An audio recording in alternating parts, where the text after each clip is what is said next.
విజయవాడలో వెలసిన దుర్గమ్మ నీ పూజకు పువ్వులు తెచ్చినమమ్మ మెడలో దండలు వేసినమమ్మ మెండుగా మమ్ము దీవించరావమ్మా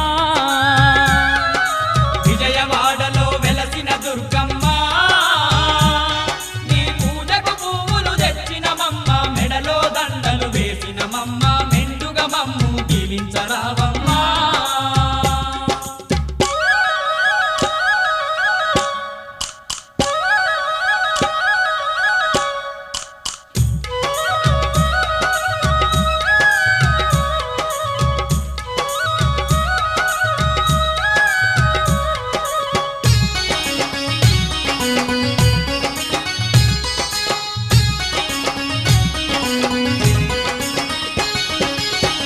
పండ్లతో పూజలు నీకు అన్న పూజలతో అర్చన నీకు